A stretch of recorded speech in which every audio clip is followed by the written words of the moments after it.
it's Louise here again today. I have filmed a makeup tutorial on the look that I'm wearing at the moment, and this look was inspired by Lilly Collins. Just a quick disclaimer, I don't think I look anything like her. I wish I did. I've changed the lip up slightly to suit what my own preference is. She had a slightly chocolatier sort of lip colour in the actual photograph, which I will insert for you, but I hope that you like this very sort of, it's nearly kind of gothic vintage glam type look. Obviously she's got the amazing brows. I've had to overdo mine today. Quite dark shadow and very pale matte skin with just a little hint of blush and then quite a strong lip. This would be great for anybody going to prom that's maybe really pale, or anybody who just wants to recreate this and have a good night out. Don't forget to hit the subscribe button before you leave, and also my battery died halfway through filming this, so I switched over to another camera, so hopefully you'll be able to make sense of what I've been doing. I'll see you guys in my next video. Thanks very much for joining me, and bye! Hi guys, I've already gone ahead and started with my base. I colour corrected and primed, etc. And I went ahead and used the Maybelline Fit Me in 105 with a little bit of the Estee Lauder Double Wear. Just my skin has suffered from a number of breakouts at present and I needed a little bit of extra coverage. The first thing that I want to do is go in with the brows, and I'm using the Tropic Brow Powder in Bistro. This is a great wee palette, however, I don't like the fact that the highlighter is actually a cream, as I find that there's a bit of transfer between the powder into the cream. What I'm doing here is Lily's brows don't have quite a high arch as my own, so I'm trying to straighten the brows out, thicken them up a bit, and going ahead and using that powder to fill in any sparse areas. I'm then using the spoolie on the end of the Anastasia Brow Wiz. This colour of the Brow Wiz that I have is in chocolate. I do go through with the Brow Wiz as well, just to kind of define and make extra of those like hair-like strokes. If you feel that you've gone a little bit ham on your brows, as I had, I'm just taking a little bit of micellar water on a Q-tip and just cleaning up to make sure that I have got the shape of brow as close to Lily's as I possibly can. Then what I do after this is I take a little bit of the Shape Tape by Tarte on a flat definer brush, and I sharpen the brows and go ahead and fix any mistakes I have made on this. It does take a while to get these brows right, and as you can see they look super duper harsh. However, whenever we get the strong eye makeup on, they do go really well, and actually I enjoyed the look very much so, and I've never wore my brows this thick before, and I wore them for the full day and I really enjoyed it. So as you can see here, as I said, I'm just sharpening both the upper and bottom end of my brows with the Shape Tape, and this is a great nifty little trick. It just sharpens everything up, it cleans up any little messes that you've made, and it makes your brows more defined. It does take a little bit of time to do this. You just need to be very careful and use a light hand, as you don't want to destroy what you've just spent time doing with your brows. Then whenever you're happy, you can go in and put some clear brow gel on. I used quite a lot of this, and I was really trying to fluff my brows up, as Lily has very long brow hairs at the front of her brows. You can see the difference that actually using a little bit of concealer makes there to tidy them up. Then I'm using the same concealer from Tarte and going ahead and just priming my lids. I'm taking the Tarte Tartlet and Bloom palette, and we're going into the lightest shade on a big fluffy brush called Charmer, and just literally setting down the primer. I did run a little bit of this through the front of my brow just to kind of give it a little bit more of a lighter definition at the beginning. The next colour that we're going into is this pinky mauvey colour called Sweetheart, and using the same fluffy brush as I did to put down that lighter colour, I'm literally sweeping this quite high up to the brow bone and all over my lid and really packing that colour on. This will provide a good transition colour, and you know, it'll help to blend out the darker colours that we're going to use later. It's really this bottom row in this Tartelette in Bloom palette. So I'm taking the next shade called Rebel on it's like a fluffy angled brush from Tropic, and I'm working this into the crease and slightly higher up than the crease, but not as high up as the first shade that we used. And again, really packing this colour off. There is a little bit of kickback in this palette, so what you want to do is keep tapping your brush and then go in with no product on that big fluffy brush we used at the beginning and just softening out those edges and slightly winging it out to the side, as Lily has a soft wing. There's no liner on her wing, but this will help us create that sort of cat eye effect that we want. Then what I'm actually doing is taking a very small angled brush and going into the next shade in the palette called Rebel. And the reason I'm taking the angled brush is I find this darker colour, which I'm applying all over my lid, it's easier for me to get into that very inner corner of my eye. I have small eyes, and also it assists with the winging out of the shadow. There was a little bit of fallout onto my face from this palette, and perhaps in hindsight I should have maybe gone ahead and done my eyes first. I'm then going back into Sweetheart again, which is the shade that we had used prior to Rebel, and taking that big fluffy brush, I'm just blending out the Rebel shade just so that we have that nice transition and no harsh lines. Then I'm going into the very darkest colour on this row in the palette called Leader, and I'm taking this on a very tiny flat angle. It's not an angle brush, it's a very flat definer brush. I'm really just packing this into the outer V, as you can see. So really from the lash line and the outer V of where this kind of cat eye is going to be. You have to do a little bit of blending. These shadows from Tarte are fantastic and they nearly blend themselves. This palette is fabulous for doing an eye look like this.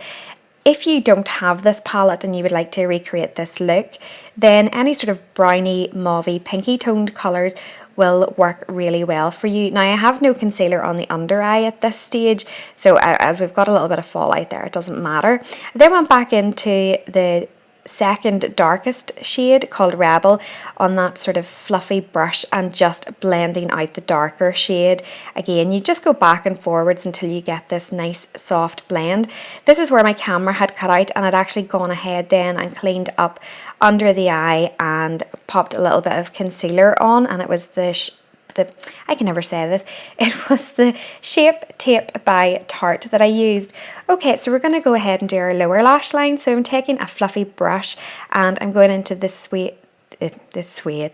shade Sweetheart, and I'm smoking out my lower lash line. I'm applying this about 75% of the way in, sort of where your lower lashes stop towards your inner corner. And also taking this around and softening this V shape that we have. I don't like a harsh line there. I personally don't think it suits me very well, and again it goes with the look that we're trying to get here. So I'm taking this teeny tiny pencil brush from Tropic and I'm going into the shade Rebel in the palette, and I am darkening up that lower lash line and dragging it along the side of my outer V and then up into the crease as well. The next shade that we're going into is the very darkest one again, and this is Leader, and taking this on a fluffier side of the brush and just using it on the outer third of the lower lash line, and again doing the same technique of wrapping it around the outer V on the upper lash line. I find this just brings all the colours together and softens that line, but also provides sort of a nice transition really from the top of your eyeshadow look right down to your lower lash line. Then I'm taking this smaller brush again and I'm going into the shade Flower Child, and I am just, this is a very sort of light dusty pink, and I'm just literally softening out those edges again. And this nearly highlights the brow bone at the same time, and again, if we've anything that's too dark at the corners of the eye, this works really well. The next thing that I'm doing is I'm taking this liner from Estee Lauder, and it's just a brown soft kohl liner, and I'm using this to tightline and on the lower waterline as well. Whilst Lily's eye look was quite dark, there was no black that I could see in the look. Everything was sort of chocolatey and dark and mauvey colours. There was nothing black or too harsh, and I think that's why the look was so pretty on her. You know, you can go ahead and put a lot of dark colours on your eye, but if you stay away from black, it provides a really feminine look. I'm curling my lashes here with the Tarte eyelash curlers. I've mentioned these before. I really like these because they're sort of ergonomically designed for your lashes. And I don't know what I was doing there, but I'm going ahead and using the Tarte Opening Act Lash Primer. I promise this video is not sponsored by Tarte. I just happen to have a lot of Tarte products on hand. This lash primer, again, I've mentioned it in a few of my videos, is fabulous. Whilst I'm waiting on that to dry, I'm just taking the Tarte Amazonian Clay setting powder. I'm taking it on just a medium-sized fluffy brush and just sort of patting this to set my face.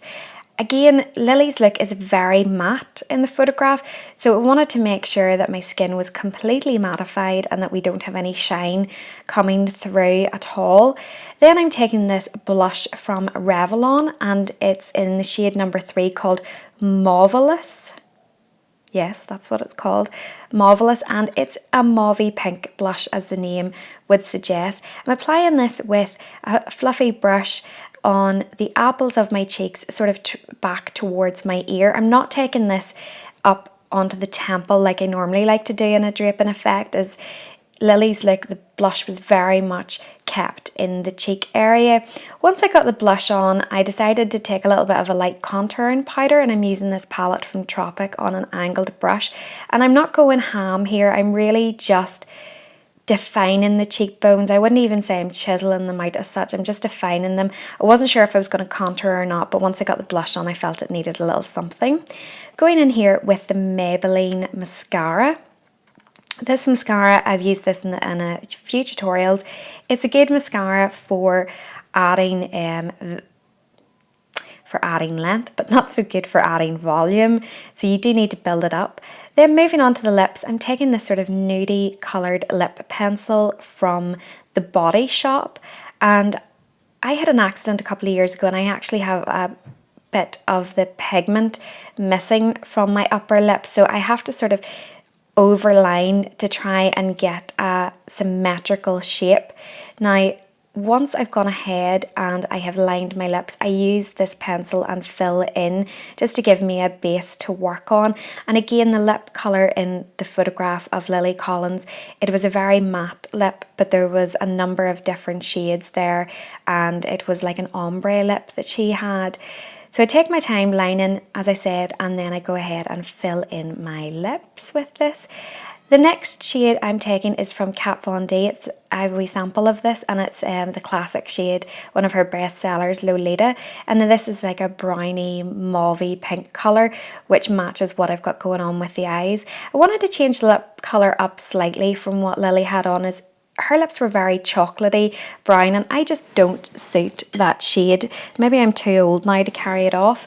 I'm also taking the Kat Von D liquid lipstick in Double Dare, and this is a very similar shade to Lolita, just slightly darker. And once I had that on, I felt I just wanted a little something in the inner bit of the lip, so I'm taking Jeffree Star's liquid lipstick in Red Rum. And this seems quite excessive, you know, we've got the lip liner on, we've a lipstick, and now we're going in with 2 liquid lipsticks. But it's just to give that kind of ombre effect. And again, everything that I'm using here is mattifying on the lips, which goes with the mattified skin. There's no shimmer on the eyes, you know, and I actually really enjoyed this. It was almost like a sort of one look that was all matte. I'm taking this fluffy brush, it's not a lip brush, it's actually an eye brush, and what I'm doing is I'm just blending in the Jeffree Star colour because it's a really vibrant red, and just gently kind of bringing that and merging those colours together while still keeping the ombre effect. I then went back in and just fixed the upper line of my lips. As I say, I do have a little bit of pigment missing. The next thing that we have to do is to do our hair. And that, folks, is the finished look. I hope you enjoyed this. Thanks for watching.